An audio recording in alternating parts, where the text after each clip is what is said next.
This podcast may contain disturbing content for some listeners.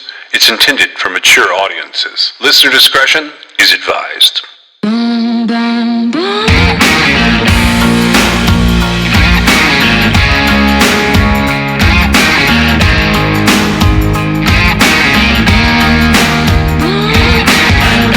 This is True Crime XS.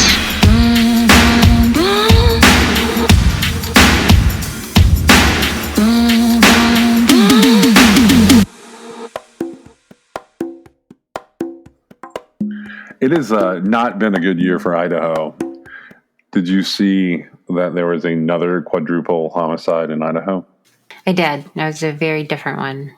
Yeah, it's a very different kind. It hit NBC, and I was like, wait, what? Because I thought, I think I had it set up where, so we're not covering like the Moscow University of Idaho killings, but what we are interested in that to some degree, you know, being in the true crime world. So I thought it was telling me that there was news in that Idaho homicide, but then the quadruple homicide they're talking about was something completely different. And it really threw me off because what it read like, it says Idaho man accused of killing 4 lost it after neighbor allegedly exposed himself to family. And I was like thinking in terms of like Brian Koberger. That's exactly what I thought too. But that's not anything to do with it. The person there is actually a guy, he's 31 years old. His name is Major John Kaler. He said that he snapped and lost it before Kenneth Guardapee, who was 65, and then Kenna Guardapee, who is Kenneth's daughter, and then Devin Smith and Aiken Smith, who were respectively 18 and 16, got killed in a town called Kellogg. Tim Stello is the article that popped for me first. He's on NBCnews.com, and that's his headline. But what he describes here is 5 days before officials say an Idaho man fatally shot 4 neighbors. One of them allegedly exposed himself to the suspect's wife and daughter. This is according to law enforcement documents that they released on Tuesday, June 20th of 2023. Details of the alleged incident were included in the affidavit in support of the arrest of Major John Kaler on 4 counts of murder. A lawyer for Kaler did not immediately respond to a request for comment at NBC. According to the affidavit, authorities responded to and investigated a June 13th call about alleged obscene behavior in Kellogg, which is about 37 miles east of Coeur d'Alene. The affidavit doesn't say whether the neighbor whose family lived on the first floor of this 2-unit building faced any criminal charges over the alleged conduct. On Sunday evening, Kaler and his wife got into an argument with the neighbor's mother, who is, you know, apparently Kenna Guardapee. And this was over the alleged indecent exposure incident and the possibility that the kid would face no consequences, according to the affidavit. And that's citing Major John Kaler's wife, who is Kaylee Kaler. She told authorities that she was standing near her husband when she heard gunfire and saw Kenneth and Kenna Guardapee, both of whom were unarmed, fall to the ground. Kaylee Kaler said she then heard more gunfire within the house. She noted that Major John said he did what he had to do and to tell their kids he protected them. She overheard him say he had killed all 4 people. In an interview with authorities, Major John said he snapped and he'd lost it over the dispute, but he declined to comment any further, and he asked to speak to a lawyer. He also faces 1 count of burglary, according to court records at Shoshone County. No bail was set for him, and this is sort of a breaking news item that's happening now, but a different Idaho quadruple homicide. What do you think of that? I'm not totally sure what the previous incident. I mean, it sounds like he's a hothead, but it also sounds like maybe he was triggered by something real. Now, Major's not a title there, right? No, it's his name. Majorjon. Major John. Okay, I just wasn't sure. I've actually never heard that name before, but so he has young children, and we don't know how old they are. No, we do not. He looks fairly young. Do we know how old he is? He's 31. Okay, so he probably has youngish children at least. Whichever one of the... I'm pretty sure it was one of the kids, right? Oh, it's definitely one of the kids. Okay. They say that it's someone who they talked to their mom, so they would have been talking to the woman in the house. Okay, yeah, you're right. That's what I gathered, but I just wanted to make sure I didn't make that up. So, either way, we're talking about a couple of teenage boys that, they really should know better, but we also don't know what happened. The allegation is that one of them exposed themselves in front of Major John's family, right? Correct. Now, that can range, what one person considers exposure versus like somebody like peeing on a bush or something. Yeah. We don't know what occurred, right? We don't know that it was like which, I mean, you shouldn't be peeing on a bush if somebody can see you, but it happens and it's not worth calling the cops over, right?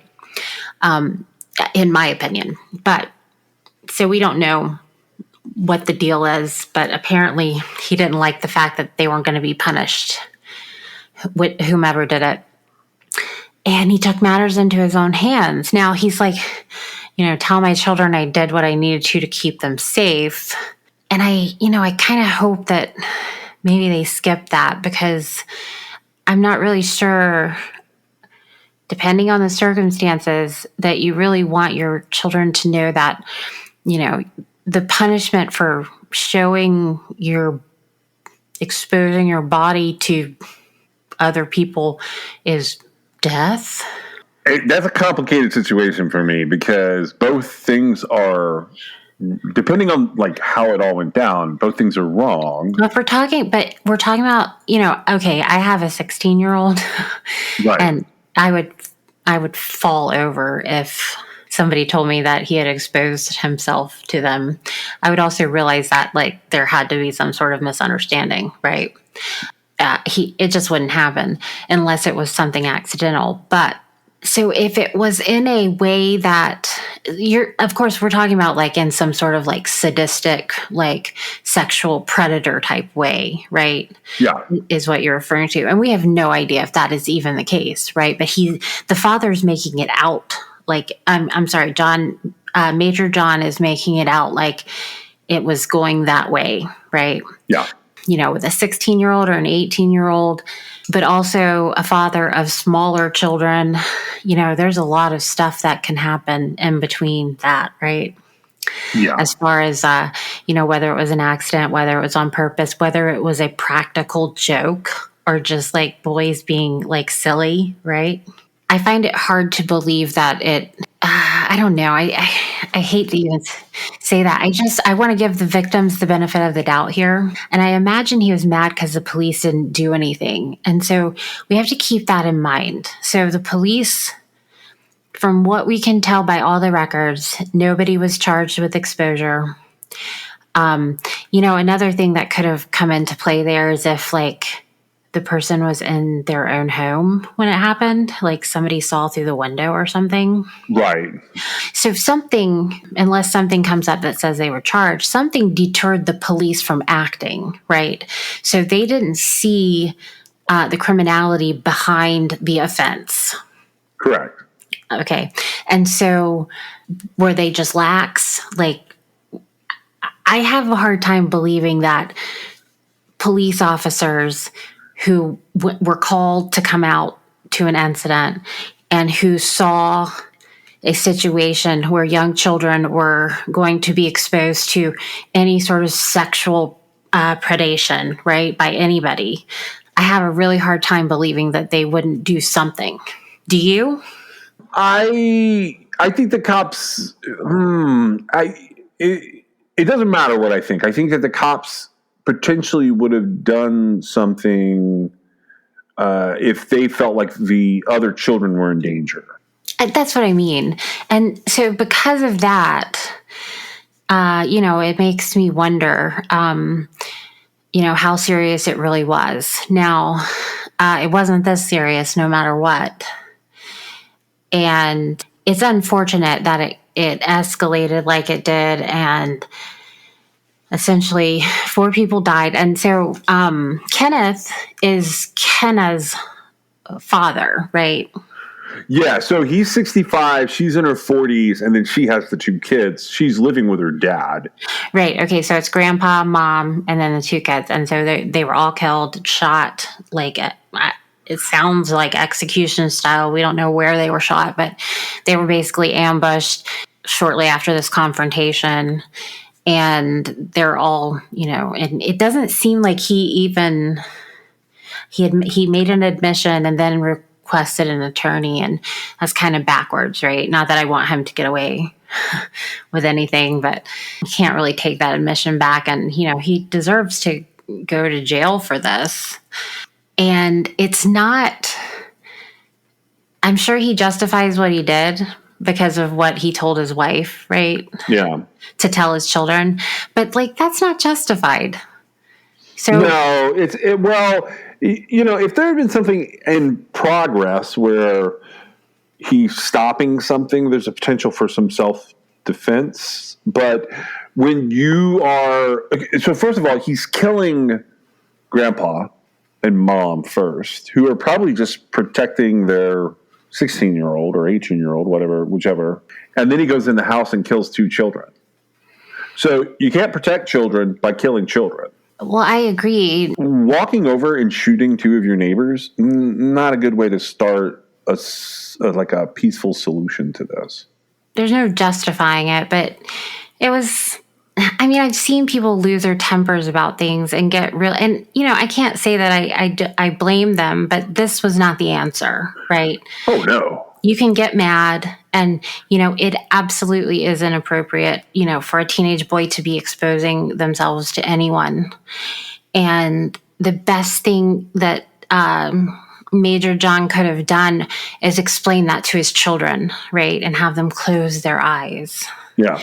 Because you can't control other people's behaviors. You can only control yourself. And it's really hard to say, okay, they exposed themselves to you, so I'm going to go kill them. Because it's not, I feel like murder is substantially worse than any sort of exposure. Now, as long as it was just exposure, right? We're not talking about any kind of assault or anything like that. But I'm saying him murdering them is much, much worse. I don't, man, I get in weird modes with this. A couple of years ago, before the pandemic, I had some classmates from high school days, and there was a couple that came out of all of that, a guy and a girl, and they lived next door to another one of my high school classmates. They were slightly younger than me, and I don't know what happened. I was friends with all of them on social media. They weren't people that I was close with. They were just acquaintances, and they lived side by side in a pretty big city, and everything was cool. I would see pictures of them, things going on. I guess they worked together a little bit. And then all of a sudden, one of them walked over and shot the other couple. It was really shocking when it happened. And you have no idea why? No idea. To this day, no idea. The guy took a plea, and he didn't explain it. There were some things I could surmise looking at all the Facebook feeds related to it. I could see where there were different types of hard times going back and forth over the previous year and a half where they weren't very nice to each other. That's unfortunate, isn't it? Yeah. You knew all of them? Yeah, I knew everybody. So they would have known each other too? Yeah, they had known each other for years. They were all slightly different in age. I don't know. I think the shooter was 4 or 5 years younger than me. And then the others were staggered in between. And I had one of them I knew from school, and the other 2 I knew from that time after high school, when you come home and you see people. They were hanging out with people that I knew, and that's how I got to know them a little bit. But I didn't know them super well. I knew the shooter least of all, but I had met him, and not only that, I had seen him in the month before the shooting. I had driven to that town, and I had gone out to have dinner with someone, and I saw him there and sat at a table where he was having a beer. And then it happened. Yeah. And then it happened. And it was shocking. It wasn't like this. Did they die? Yeah, they died. Yeah, that's very unfortunate. And, we don't know if it was like this or not. We don't know in this case with... That's true, yeah. With Major John and Kenneth, Kenna, Devin, and Aiken. We don't know, what the entire dynamic was. We just have, this one bit of context, which just happens to be that, shortly beforehand, there was a police report filed, or an incident report. Right. And what I said that a little wrong, but what I was going to say was there were kids involved in the one that I was talking about. They were very small, like all of the kids. Were the kids 10. Killed too? No kids were killed. They were all under 10 years old, but they saw their parents get killed. And their neighbor.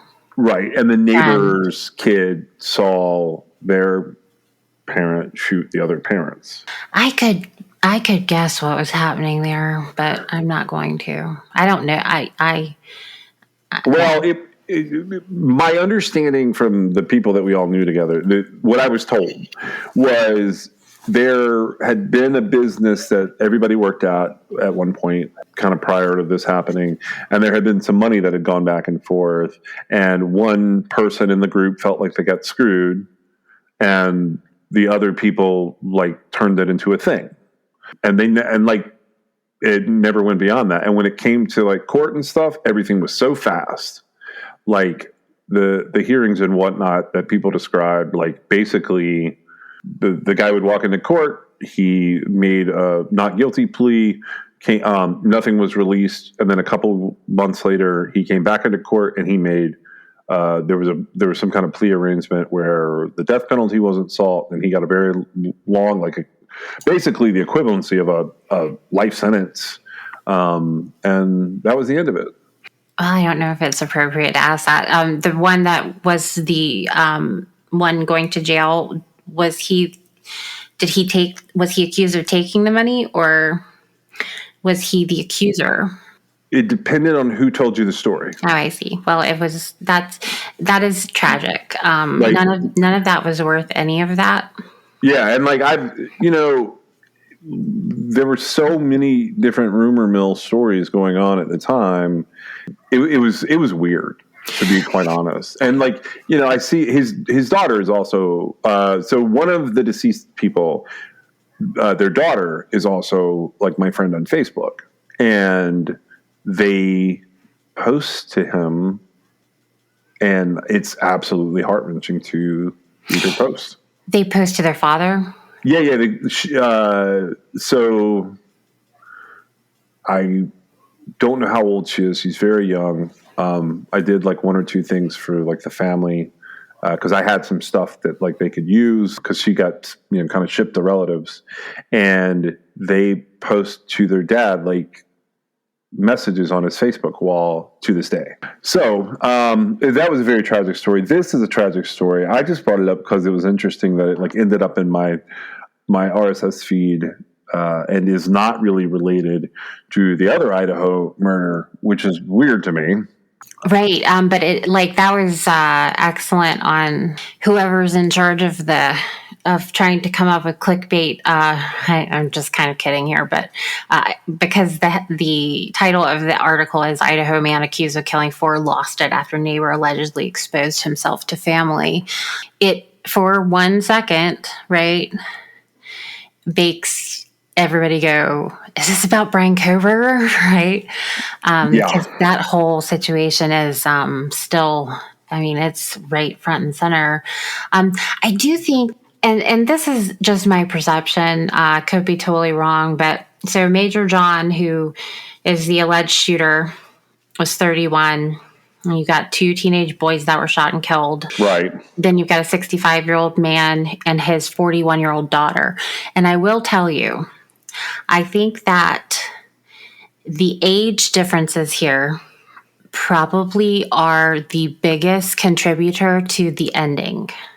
And the reason I say that is I would have to say that like 41-year-old Major John or 65-year-old Major John would not have shot those kids, right? For probably any reason. And having that in my mind that you only learn things over time, it makes me really sad.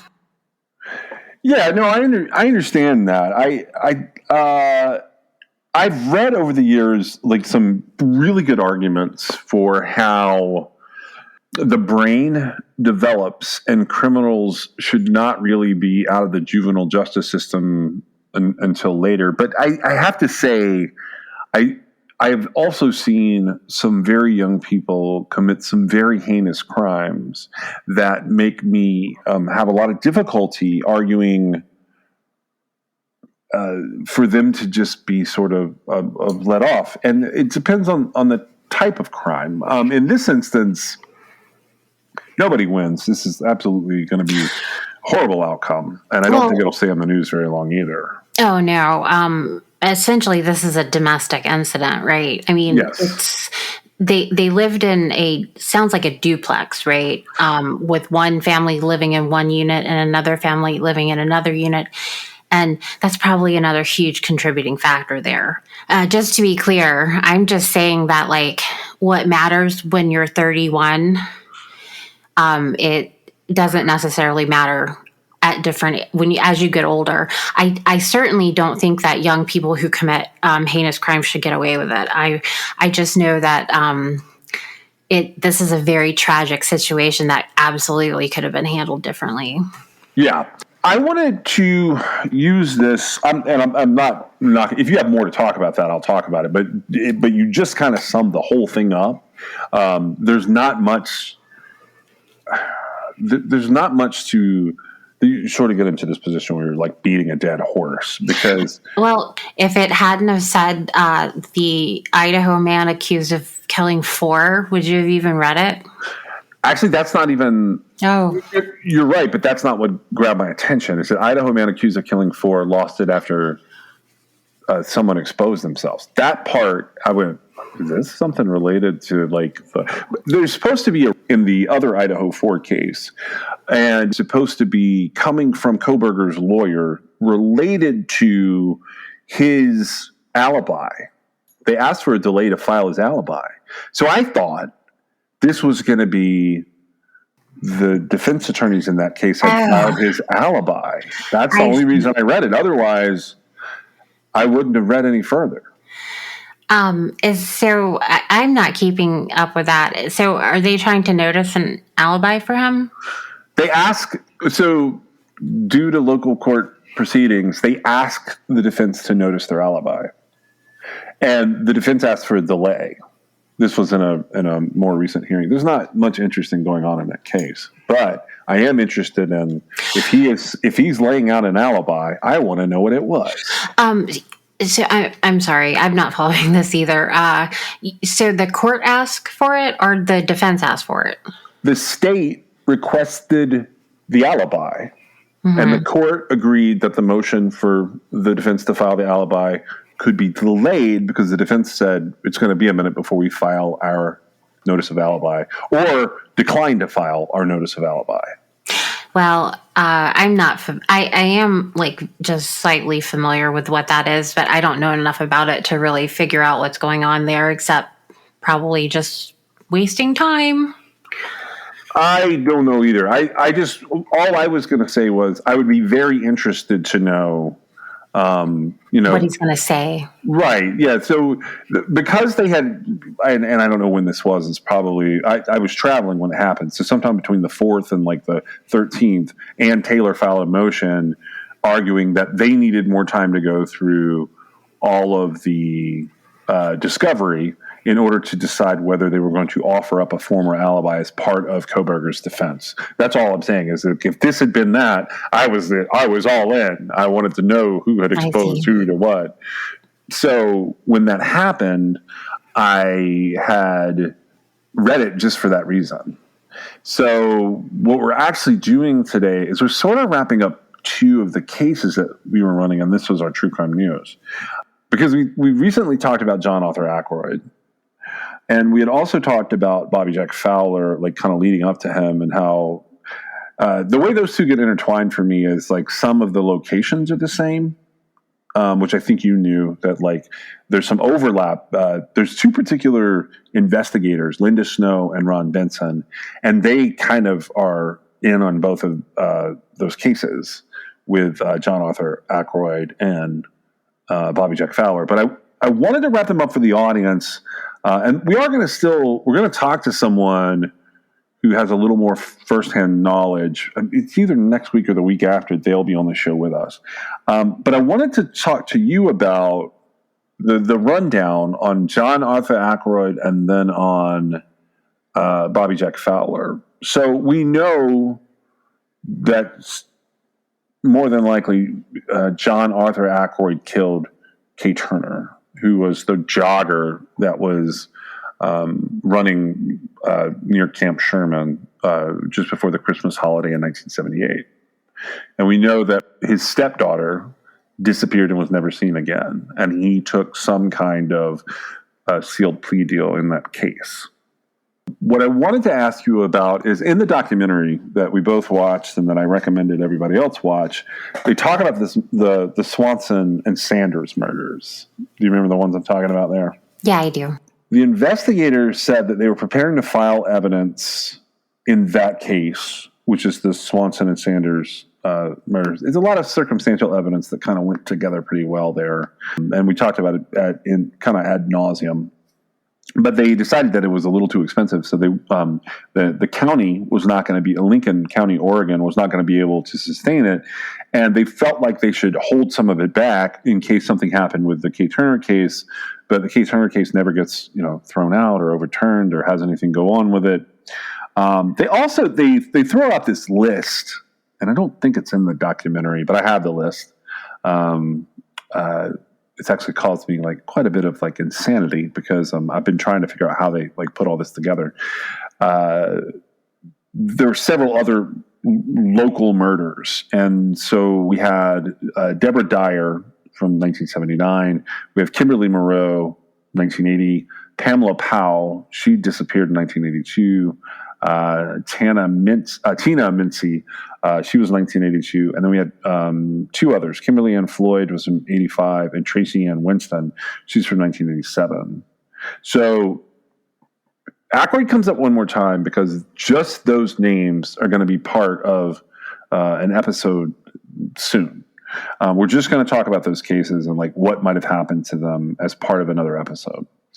But I wanted to know what you think before we get to that point. And I know you haven't like made a final decision, but generally speaking, do you feel like it's possible that the sort of idea of Ackroyd being a more prolific predator came from the investigators themselves? More than likely, yeah. Okay. So I don't think he's innocent, though. No, I don't either. That's what makes it so complex. I have seen on multiple occasions in the banter that occurs in older cold cases, specifically about Melissa Sanders and Sheila Swanson's murders. They both have been accused of this. That's where we're headed with this. Yeah. It's a little weird, right? Well, I mean, they both didn't do it. They weren't working together, right? I find it difficult to make the leap. Now, you're right. The documentary does. I think we talked about this in the episode that just aired. This case is considered closed. The murders of Melissa Sanders and Sheila Swanson. That's according to the documentary, right? Yeah, that is. And honestly, I don't know how accurate that is. It's just a statement that was made. I have no reason to question it, except that from what I remember, Benson is he was an investigator for the prosecutor's office, right?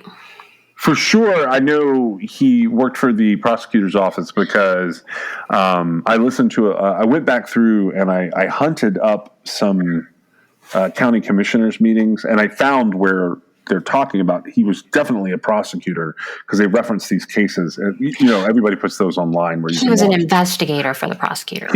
They called him a detective for the prosecutor. Sorry, I've said it wrong. But he worked for the prosecutor. Right. I just want to be sure. He's not an attorney. He's an investigator. So correct. Okay. So he would know, it seems like that. And I believe he's the one who said the case was considered closed. It's closed but not adjudicated. And their position on that was that John Arthur Ackroyd was responsible.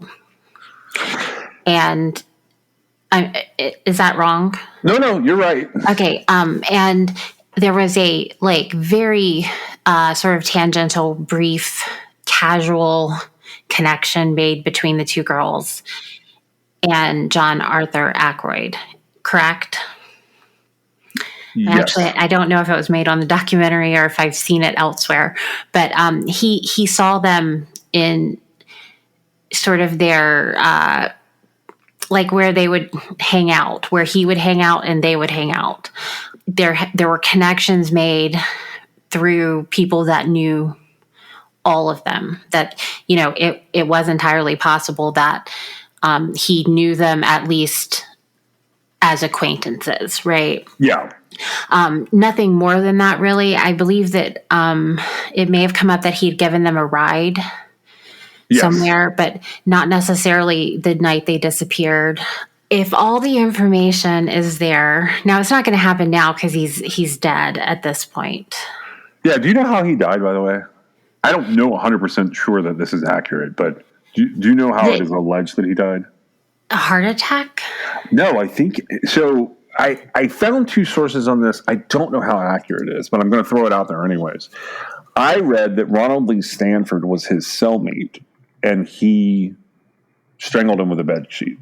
Oh, no kidding. Yeah, because I think maybe wickedness.net had it, and then there was another older true crime blog that had it, and they said that there's court paperwork between Ackroyd's family and the prison system as a wrongful death suit, and that's where that information is available. I realized I really haven't paid any attention to that guy's wiki, so I thought maybe I should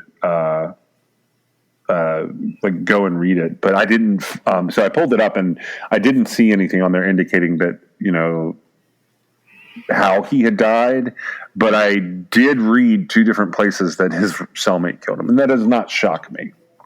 Yeah, well, I can find specifically that he was found unresponsive in his cell. I think that's possibly all I ever saw, and that's probably why I have it in my mind that it was a heart attack. He was. I don't know how tall he was, but he was huge, right? He was a big dude, yeah. And as far as his size. And so I guess it just never occurred to me that somebody would have killed him somehow. But I mean, I buy it. So I didn't know that he had possibly been strangled. That's interesting though. And is the guy who did it, is he still alive? I think he is. I think he's actually still. I didn't think to check into him more, but I'll bring him up again. I think he's actually doing a really long sentence, and I want to say maybe was charged with Ackroyd's death, but it hasn't completed, or it maybe was a manslaughter or something. I will pull him up though, and I'll mention him in a future episode. I just didn't do it because I realized I was like, oh, I've never really talked about inmates killing inmates kind of after all of this stuff, but I wanted to throw that in because I thought it was interesting. Right. And so with John Arthur Ackroyd, which is the same, it's the same with Bobby Jack Fowler for the most part, I think. There's not a whole lot of mainstream media coverage of it, right? Of them and their crimes. However, with John Arthur Ackroyd, I have not seen any case. Well, for the most part, every single time he's mentioned, Melissa Sanders and Sheila Swanson are included as his victims, right? Yeah, and they're a crossover between the two people. And so that's where I feel like mainstream media sort of gets it wrong. And I'm not saying it's wrong because they're considered to be his victims. I mean, there are people that consider them to be his victims. It's possible they were his victims, but the process did not occur for those two victims, right? There was no judicial process that initiated or finished to get them justice. No, and so the way that this story is told, I've heard it two different ways. One is that he was a suspect all the way back when he got convicted of Kay Turner's murder. So that's the one story. And then I've heard they were building a case where they were about to go after him. So in the Kay Turner version of the story, they basically say it was going to cost too much money to prosecute Aykroyd for anything else. And that included for Richanda Pickle, that included for the double homicide here. But then I've also heard a story where Benson and Snow had prepped paperwork, and that paperwork was going through the district attorney's office, and it was going to hit Aykroyd. He was going to be indicted on it, but that it got kicked when he died. It wasn't until after his stepdaughter went missing that they actually were able to get enough together to charge him with Kay Turner, right? Right. In fact, it was Rishanda's disappearance that prompted movement in Kay Turner's case, because of the two, they had more on Kay Turner's case than they had on Rishanda's Pickle's disappearance, right? Correct. But they felt like they had to act all of a sudden. Now, it just so happens that Melissa Sanders and Sheila Swanson, they were killed just shortly before the action was taken on Kay Turner after Rishanda Pickle disappeared. Yeah, timeline-wise. So what happened to Kay Turner happens in 1978, but he doesn't end up, nothing happens in court for years. Then Rishanda Pickle goes missing in 1990, and Aykroyd doesn't even get the plea deal that he pleads no contest to in her case till 2013. Sheila Swanson and Melissa Sanders, they were murdered in 1992. So that's the timeline on it. Like, so that's years between these different things happening. And there's another Oregon double homicide that happens in there as well, but that one is even more complicated, and that's in 1995. In January of 1995, we've talked about them briefly. That's Jennifer Essen and Kara Lees. Their bodies aren't discovered. I think they go missing January 27th. I'm never clear if it's the 27th or the 28th, like, because it's in the overnight hours, and they're found the day after Valentine's Day in 1995. But they're also on the list for Bobby Jack Fowler. Yeah, they couldn't possibly be John Aykroyd's because he was already in jail at that point.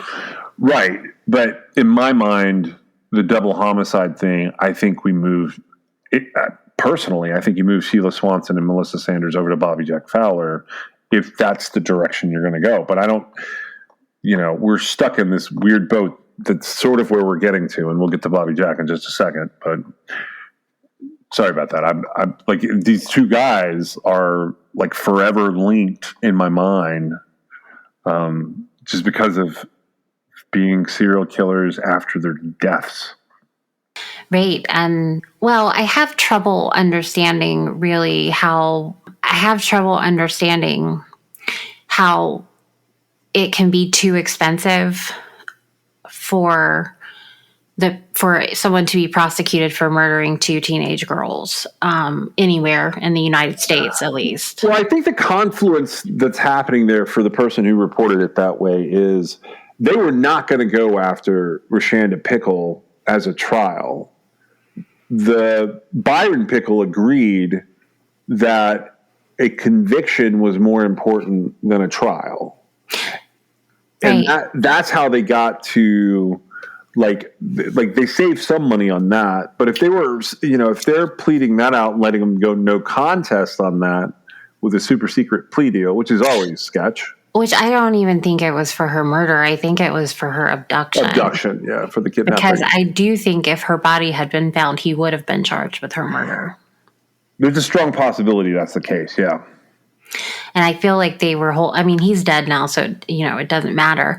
But to me, what happened with not just these two girls, but there's another pair, and then you said another pair. There's a bunch of cases here that, to me, I'd really love to know what happened, because somebody dropped the ball. And yeah. I feel like in cases where people are saying, like, for example, you said in last week's episode, if somebody had taken action on Kay Turner in 1978 or 79 or 80 or 81 or 82 or any time in the intermediary, right, it would have put a stop to him being able to continue to murder people, young women, right, or women. Yeah. Is unbelievable that they didn't do that. Well, it goes back, and I think your general view of him was that if you go back to Marlene, who is considered to be his first victim and survived, and you take her seriously, then you also have Kay Turner. Right. One of my biggest problems with both of these cases, before we get into Bobby Jack, is this. Everything's still an open and active investigation in terms of records. And that makes me angry. Because reading through what Linda Snow has given out and what Ron Benson has given out, who are both investigators on both these cases, you read a lot of what they're saying to build these numbers up and make these cases a big public problem. And I understand kind of what they're doing to try and get information about them. But then to just declare that we can't know how they arrived at that. And, the example I'm going to give you on Bobby Jack Fowler is from 2012. And really, that's the only year that anybody talked about Bobby Jack Fowler. I pulled an article. It's an old article from the Province. Are you ready to move on to him for a second? We can still talk about John Aykroyd in here. Sure. Okay. I pulled this because I wanted to sort of like lay it all out in context and tell you some of the things that really make me mad about this. Okay. This is a case from September. This is an article from September 26, 2012. You can still read it on theprovince.com, I think. I pulled it from newspapers.com, and it was written by Elaine O'Connor, and it shows up in section A3. So it's like the main section of the paper, but it's not a headline case. And I just want to throw this out there because it's back where we started. We started at the beginning of Ipana, and this is how Fowler gets into that. The headline is, Fowler may have killed 10 in BC. Project Ipana, RCMP confirmed he was responsible for death of Colleen McMillan. The investigation into killer Bobby Jack Fowler, whom RCMP confirmed Tuesday took the life of Colleen McMillan in 1974, could evolve into a massive search to link deaths across BC and the U.S. to the work of a wide-ranging, border-crossing serial killer. Okay, I want you to think about this in time. This is September 26, 2012. Fowler died in an Oregon prison in 2006. He was a drug-using alcoholic transient roofer who could be responsible for the deaths of 10 BC women. RCMP confirmed at a news conference on Project Ipana, which is investigating the deaths or disappearances of 18 women along highways 16, 97, and 5 in northern and central British Columbia between 1969 and 2006. RCMP are closely examining the deaths of 19-year-old Gail Ways of Clearwater, who disappeared October 16, 1973, and whose body was found in 1974. So those are going to be close in time to Colleen McMillan. And Pamela Darlington, also 19, of Kamloops, who was murdered and found in November of 1973 for links with Fowler. They believe that he was working as a roofer in the Prince George area in 1974 for a defunct company called Happy's Roofing. Fowler has been eliminated as a suspect in 8 of the Ipana files, but he remains as a person of interest in the remaining cases. And this is Inspector Gary Shinkaruk talking at the time. He's the officer in charge of the RCMP Major Crime Special Projects Unit up in British Columbia. McMillan was a 16-year-old girl from Laclahach who was last seen leaving to hitch a ride to her friend's house on August 9th, 1974. In September, she was found murdered off of a logging road 46 kilometers away. The news that her murder had been solved was both unsatisfactory but some comfort, her brother Sean McMillan said. He said this on Tuesday, September 25th, at this news conference. He said, "We're simply stunned and we're very grateful for their hard work," speaking of the police efforts. "It has been a long wait for answers, and although it is somewhat unsatisfactory result because this individual won't have to stand trial for what he did, we are comforted by the fact that he was in prison when he died and that he can't hurt anyone else." Staff Sergeant Wayne Clary, who we've talked about before, stressed that no one person is believed responsible for all of the 18 victim cases reviewed, but that there were 3 or 4 persons of interest. Some of the deaths are not likely serial in nature at all, but one-offs, police stressed, which is what you and I have talked about the whole time. In fact, police revealed that they had spoken to 2 families about suspects who were likely responsible for the deaths of 2 women, but who have since died.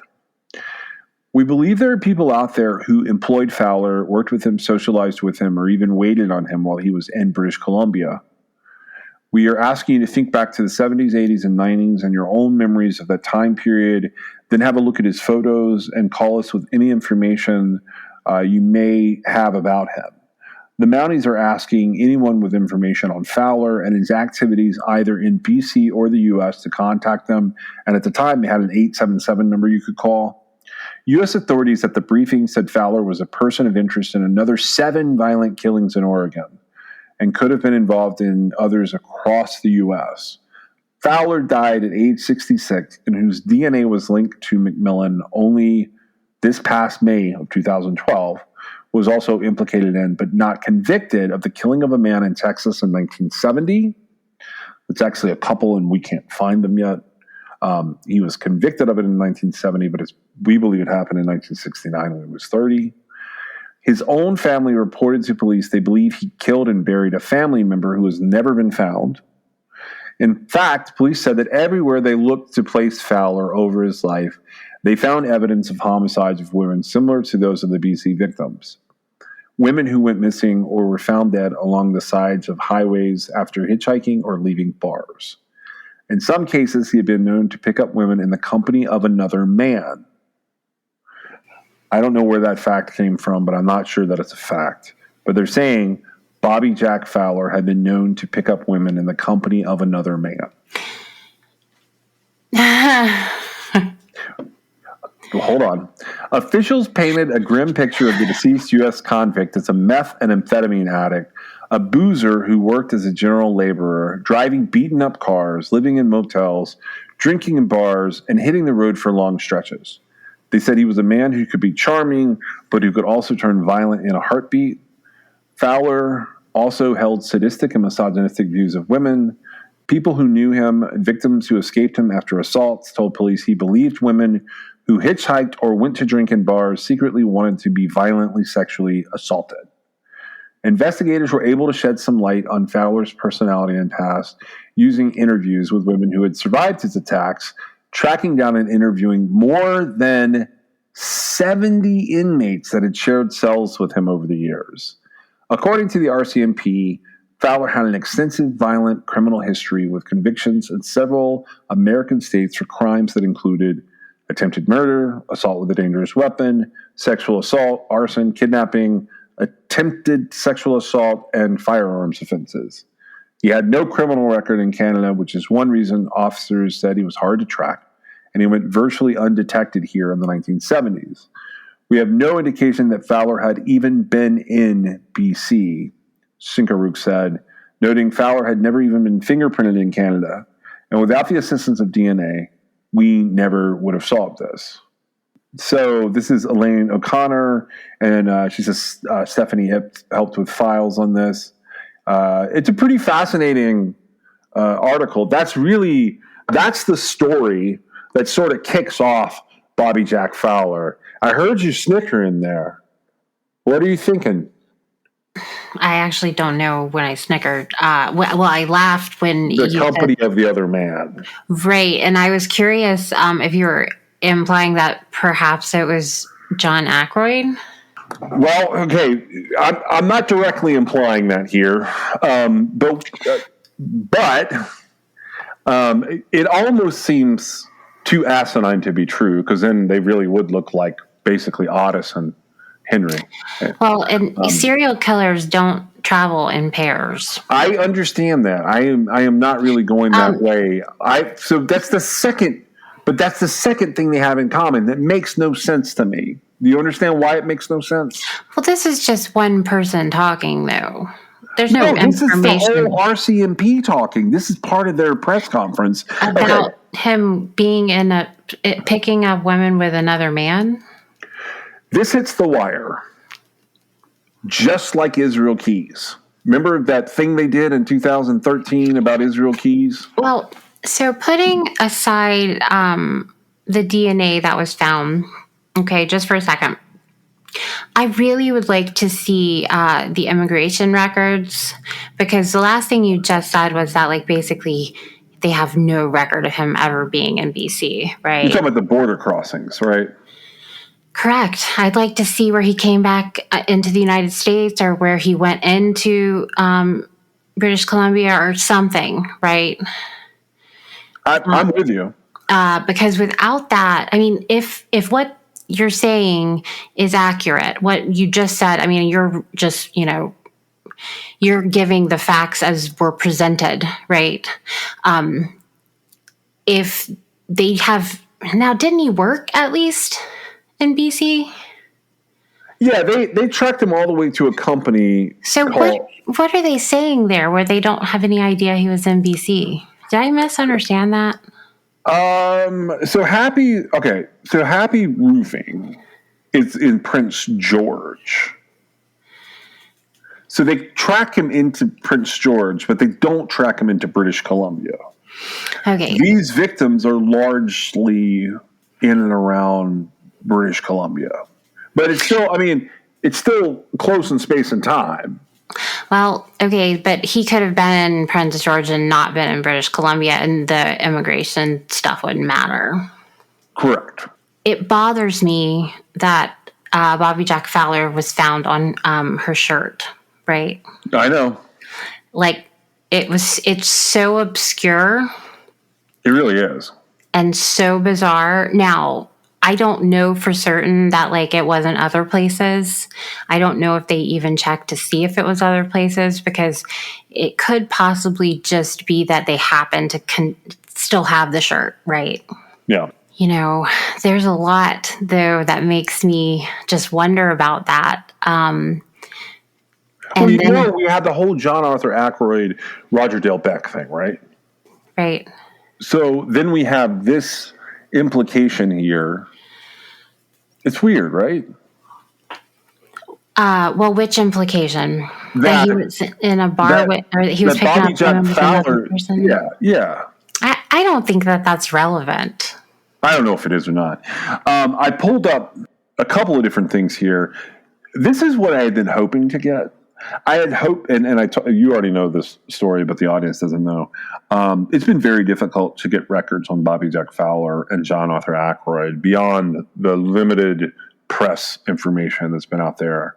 But one of the things I had hoped to get was NCIC hits. Because Linda Snow makes a comment that they would get these hits on Bobby Jack Fowler's cars, on the VINs and on the plates of cars that Bobby Jack Fowler had owned. And she says they would then call those jurisdictions, and those jurisdictions would have matching unsolved homicides.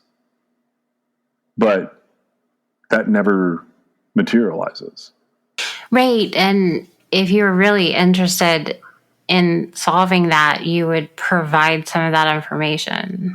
Yeah, I think it's time. These are two serial killers that might or might not be serial killers.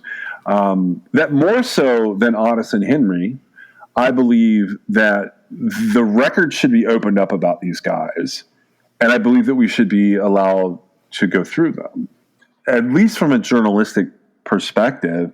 Otherwise, all we're left with is like these little dribs and drabs that come out from these press releases where they're talking, they're really trying to get more information about like a 1992 case or a 1995 case. Oregon Live, which is the series of John Arthur Ackroyd articles I included in the show notes for the last thing, they also cover Fowler. And this is, I'll pull up this thing and let you read it. They have a headline from October 29, 2012. So it's about a month after the article I just read. And it says, Bobby Jack Fowler, suspect in death of Newport teen girls, may have killed 20 or more people. Newport. Investigators say the dead felon named as the prime suspect for the murders of two teenage girls here in 1995 may have been involved in 20 or more homicides over a 2-decade period in the United States and Canada. Now, they are trying to determine if Bobby Jack Fowler killed as many as 6 females and 1 male in Oregon. So clearly, that's 7. 9 young women in British Columbia and others in Arizona and South Carolina. They have also found substantial new evidence that ties Fowler even more tightly to the deaths of the 2 teens, Jennifer Essen and Carolee, who I just talked about. They were last seen in a North Newport neighborhood in the early hours of January 28, 1995. Fowler was first named as a prime suspect in their deaths, a mystery for 17 years last month. So he becomes the prime suspect in September when this press conference goes out. He died of cancer in the Oregon State Penitentiary Hospice in 2006, but DNA evidence collected before he died is now being combined with other investigative work to find out if Fowler started killing women at least as early as 1974 and kept it up until arrested in Newport in 1995. The evidence against Fowler began to break in late September when Canadian police announced they had linked him through DNA to the 1974 death of Colleen McMillan, we just talked about. At the same news conference, Lincoln County investigator Ron Benson confirmed there's a strong connection between Fowler and the deaths of Essen and Lees, whose bodies were found about 2 weeks after they disappeared, buried in brush about a mile north of where they were last seen. Their hands were bound, and both of them had been strangled. Evidence linking Fowler to the numerous cold cases continues to grow. Most recently, a report from the National Crime Information Center, NCIC, shows that Oregon State Police ran a check on a car known to belong to Fowler 3 hours after Essen and Lees went missing. So they're saying that puts him there. Building the case is a slow and painstaking process involving researching old records from multiple jurisdictions, but it's bearing fruit. On October 22nd of 2012, Lincoln County Detective Ron Benson and cold case volunteer Linda Snow, who is a former legal assistant out of Deschutes County, they learned that the state police ran a check on Fowler's 1977 Dodge Monaco at 4:17 a.m. on the day Essen and Lees went missing in what was then known as District 2, which is an area that included Newport, Eugene, Salem, Florence, and Corvallis, but they did not run a check on Fowler. The car could have been sitting on the side of the road or in a parking lot, or someone else could have been driving. Investigators knew that Fowler moved quickly, striking in one area, then driving hundreds of miles to establish himself in another. No, you don't. I don't know how they think they know that. 2 weeks before Essen and Lees went missing, NCIC records placed Fowler in Arizona. But by February 1st, 3 days after the girls disappeared, Fowler turns up in Louisiana. We think that was how he tried to protect himself, immediately rabbiting to another part of the country and establishing himself there, said Benson. As police in Canada and Oregon uncover new evidence, police in other areas are taking a look at the itinerant roofer who had a criminal record beginning in his teens and then continuing for the next 5 decades until Lincoln County prosecutors put him away after he was arrested for beating up a Newport woman he met in a bar, then threatened to rape and kill. What is interesting is we have all these NCIC list of contacts with Fowler, said Linda Snow. Every jurisdiction we call and ask, can you research and tell us why you ran a check on him? Then we explain our case, and every single instance the detective said, we have a similar crime. The Canadian police had the same experience. Benson said, we call it a Fowlerism. In addition to the 2 cold cases in South Carolina, 1 in Arizona, Fowler is also a person of interest in 3 other jurisdictions. The police agencies in those areas are not ready to go public with their suspicions, Benson said. The trend is Bobby Jack Fowler picked up hitchhikers or girls in bars. Their bodies are usually found off logging roads or obscure isolated side roads, usually covered with brush, nude, and tied with binding. There are 3 other cold cases involving young women here. So we got Kelly Disney, 17, who disappeared about 1 a.m. on March 9th, 1984. And then in 1994, police found her skull in an abandoned car at Big Creek Reservoir at the north end of Newport. Investigators know that wasn't Fowler because he was serving time in a prison in Iowa.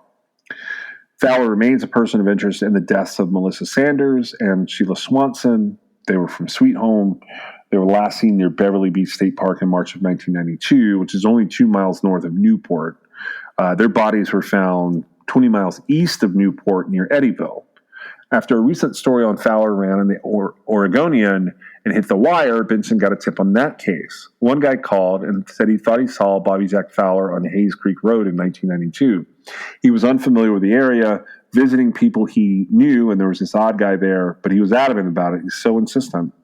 Fowler started killing as far back as 1969. That year, he shot a man and woman in Texas to death, but for those crimes, charged only with discharging a firearm in city limits.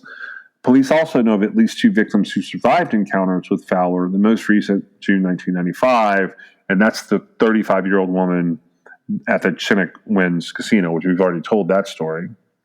You know, to think that, and this is what they say, Benson and Snow believe Fowler may be involved in some of the killings along a stretch of I-45 in League City, Texas, which just happens to be Fowler's family hometown. To think this monster spent his whole life murdering women in the U.S. and Canada and nobody had a clue as to who he was or what he was doing, said Snow. We never looked at him as a possible suspect. He was able to fly under the radar his whole life. Okay, I just want to point out something here. It's October 29th, 2012. The story went out on the wire, went national. Big deal. So where's all this stuff at? Where's all of this, you mean? I don't know. 11 years later, like they're on the verge of all these things, but they were breaking a serial killer October 29th, 2012, which is a really important date. They were what now? They were breaking a serial killer. Okay. They told the world, guess who's still alive sitting in a jail cell when this runs on the news? Keyes was still alive sitting in a jail cell. Yep. I don't know that he would have known this. No idea. I just think it's interesting that that's how long ago this was. Because Keyes is gone. Been gone for a while. We talked about like when 10 years passed. I find that interesting. But what I find more interesting is those 11 years that have passed since Keyes has been dead. They had all this time with all the information about Aykroyd and, Aykroyd's a little less because he's been alive a little longer because he dies in 2017. But with Bobby Jack Fowler, he died in 2006. This all comes out in 2012. And crickets. Crickets. Nothing. It's just nothing. They haven't said anything. Well, and so, that's a lot of hype. Well, that's the time to give me the information or other people. Well, I mean, so here's the thing, though. If anything had come of any of that, it would have been just as, sensationalized as that was. That's what I think. But my point is, they don't even say we were wrong or we ruled him out. Well, that's because it stopped, I assume. I mean, I haven't heard any sort of definitive clues to any of the cases you were just talking about. It may be more than just. Can you correct me if I'm wrong? Sheila Swanson and Melissa Sanders are said to have been murdered by both Bobby Jack Fowler and then separately also by John Arthur Aykroyd. Yeah, and actually how I figured out who they meant there is the way this would work is all this information comes out about Bobby Jack Fowler in 2012. What they likely mean in these interviews that are more recent is that he is no longer a suspect and John Arthur Ackroyd is the suspect that they, in 2016 and 2017, were preparing to indict. But, and that's based on, if people watch the documentary, you will have heard this. We talked about it in an episode. That's based on some pretty circumstantial evidence where people saw him with blood on him. That it seemed to fit up timeline-wise, and there may have been some evidence they could pull from that situation timeline-wise as well. That seems to be that, like, they've dropped Sanders and Swanson from Bobby Jack, and they've placed it on John Arthur Ackroyd. Maybe hopping dead serial killers. I don't know. But when you were the thing that you just relayed, it was talking about the very same investigators talking about Bobby Jack Fowler his vehicle being run. Correct. At the time that they were taken. Correct. So they have no idea. They have no idea what's happening. Well, but they also mentioned in that previous article from they were not working together. That's ridiculous. I know it's ridiculous, but I'm just saying. They weren't working together. In fact, I have found who it was that he was probably with, and it was a roommate of his. You're talking Eugene? I think so. I can't remember his name, but I don't know that it was the same context as picking up like girls to kill them versus like picking them up like.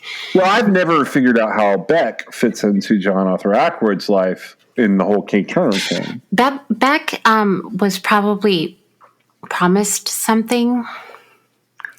I think he was promised money, maybe, or something like that. That's what I think. I don't believe for a second that there were two people involved in Kate Turner's killing because of the footprints. The footprints, yeah. But he could have been like a disposal after the fact, or something like that. He could have also just been talking when he confessed to his family or whatever. Like he could have just been running his mouth. Yeah, that's the thing to do at Thanksgiving, is to just tell your whole family that you killed someone. Christmas? But it's got to be at least after that. I'm saying, the next year at Thanksgiving. Because it's been so long, right? Yeah. We don't get a lot of the context. Like, did the family who said he had confessed, did they like him? Right? There were multiple people, and they fell on both sides of the spectrum, and I could never make heads or tail of it. So potentially, Roger Dale Beck really had nothing to do with that, and he just is hanging out in prison forever. Is he still alive? I think he was the last time I looked. I honestly, if he did it, if he says like I killed her, then it's got to be one or the other, because there weren't two people there to take her when she was taken. Well, at some point during the pandemic, I remember seeing that like Beck was alive and like up for parole. I don't think he got it, and it was like he's been up for parole a bunch. So I think he's still alive, and I think the argument could probably be made that he has nothing to do with it. I don't really think the context of the other idea of Bobby Jack Fowler. I think you're right. I think it's just a roommate that's at a bar, and maybe they pick him up thinking like, this guy's going that way, this guy's going that way, and nobody's going to say anything about it. But I don't think they're murdering together. Did you notice we covered the news about the other 4 Idaho quadruple Idaho murder? Did you notice when Bryan Kohberger was finally apprehended and they made the announcement that, they had a suspect in custody with regard to the University of Idaho quadruple murder? Did you notice how people came out of the woodwork with whatever they could possibly say if they happened to know Bryan Kohberger? Oh, yeah. Yeah. Okay. I feel like a lot of these sort of side remarks, like, oh, yeah, he was seen with another guy picking up women or whatever. I think it's that type of thing. No, I could see that. Because, like, he was a loser, and like, if it weren't for this like tiny spotlight of attention that they got just for a second, like, they would have nothing to say about it, right? Yeah. And so while it's it adds, it adds static to the story, basically. But So frustrating. I find it. I really hope that I've misunderstood something, honestly, because I'm so confused about the way that these guys have been intertwined. As far as we know, they didn't know each other. I'm very confident they definitely didn't kill together. Serial killers do not kill together. It's, two people cannot keep a secret, as well as illustrated by Beck, right? Correct. Okay, and so if that were the case, and I don't know if that Beck was involved. I think that to the extent he was involved, it might have been getting rid of her body. Now, if that's the case, I do believe that she was his first murder victim if he involved somebody else to help him. But it's really strange that, he told everybody, right? It's more than strange. That's a really strange thing. In fact, somebody that is confessing to their family that they murdered somebody probably didn't murder somebody. I'm just saying, okay? Just think about that. A lot of information about how he ends up being convicted or he pled out or whatever, there's just not a lot available, right? Yeah. And because of that, it muddies the water so early in John Aykroyd's case. Now, I don't believe that he killed someone before he attacked Marlene, right? And didn't kill her and then picked right up and killed Kay Turner, right? Right.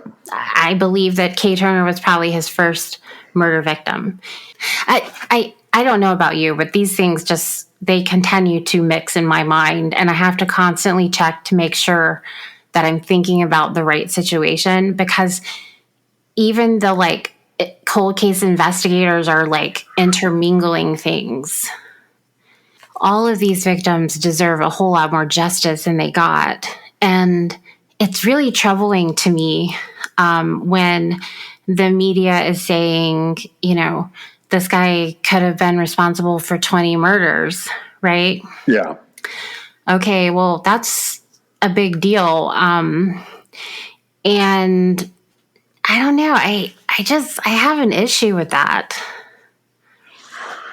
It's a strange thing. I've never fully understood how we make that leap other than super copping. I thought if there was something real in this, that by now we would have like some more definitive lists to, and I understand that like not all murders are solvable, but if you're calling somebody, if they're saying you're spending money, this guy has killed 20 people or whatever, like with Aykroyd, I firmly believe we would never know. With Fowler, if he's really killed 20 people, even 10 people, then I think we should know something about him. And I think that we should have heard at least an update on the things he's been ruled out of. Well, okay, we got to keep in mind, Bobby Jack Fowler has, there was his DNA found on, at the time it happened, it was the oldest cold case to be cleared by a DNA comparison. And that was like a 1974 case. And so it was obscure. It was on her shirt, but it matched, right? And there could be circumstances that, we could hear about and go, oh, that's absolutely understandable. Bobby Jack Fowler, his DNA, and then he's caught at the scene of his last crime. They arrest him, right? His Correct. Victim jumps out the window. She's got a rope around her ankle. Okay, so, in the very, very beginning, I say the very, very beginning, but I don't know. It was certainly almost 20 years earlier. He leaves DNA behind, right? Yeah. And then 20 years later, like right before he goes to jail, basically, actually for the rest of his life, because he's taken into custody at the scene of that crime, and he serves the time for that crime leading all the way up to his death, right? Yeah. Okay. We really think that this dude killed 20 people. That's what I'm saying. Like, we don't even have the right type of killer to get away with this in a way that we should basically have found everything that both of these guys ever did. I would like to know about John Arthur Ackroyd, if he truly killed people he knew and strangers. That's an interesting mix, right? That doesn't happen very often. But, we don't know that. And unfortunately, we probably aren't ever going to know. I do think it's possible that all of the cases that have been looked at as possibly being Bobby Jack Fowler being the perpetrator of, it is possible that there were no shirts to check for DNA or whatever. It could be elements that aren't attributable to the perpetrator himself, but rather the investigation, right? Yeah. I find it so incredibly difficult to believe because, in the 70s and all the time except the very end where these guys would have been operating as, killers, they would have been completely unaware of what DNA was and how it could take them down, right? Yeah. And, if there really was anything to all these articles we see around the 2012 point where it says, we've got all these leads on these cases and we're going to, link this guy to all these murders. If all of that had been something now, 11 years later in 2023, it would have already been something. I'm very, sad that basically all that information that they're talking about in 2012, it didn't pan out. And it seems like it's just dead in the water. Thank you so much for joining us today. We'll see you next time.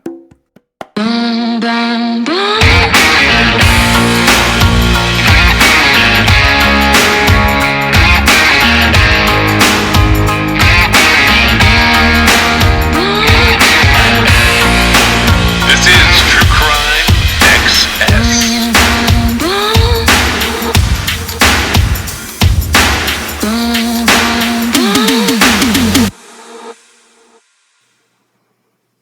That's ultimately the reason this was named The Void. Okay, we'll have one more episode to sort of talk a little bit more about this. I got some specific cases I want to talk to you about from all these articles we've been pulling together. But I hope that people understand that The Void is not actually the places that the killings are happening or the killings themselves. The Void is the information about them.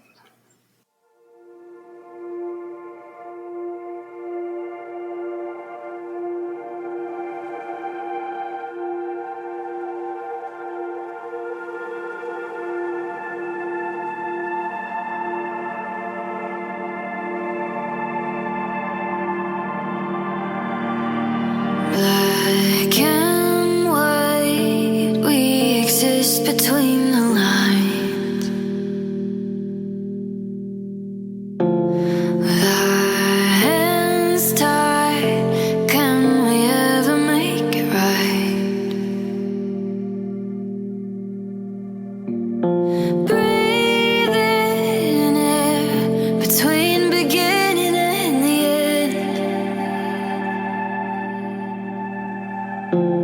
Soft focus, cut to us the night we met.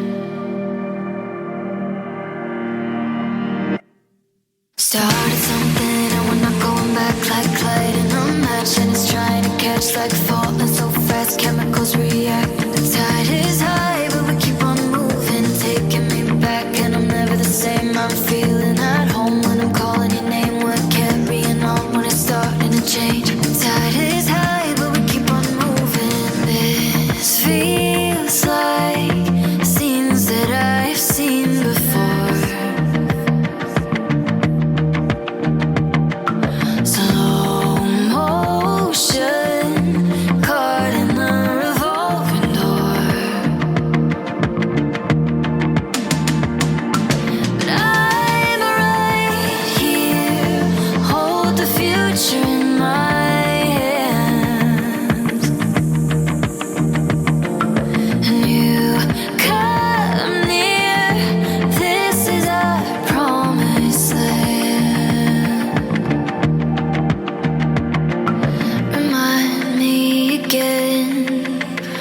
how we started.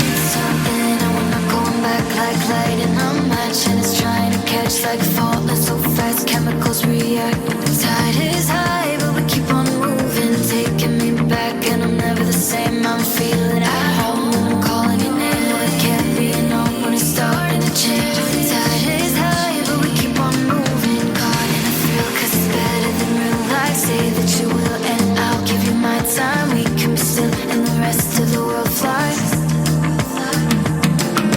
Taking me back, and I'm never the same. I'm feeling at home when I'm calling your name. We're carrying on when it's starting to change. The tide is high, but we keep on moving. Where are we now? I'm losing grip on all that we found. Remind me how. Been searching in the dark, but here we are.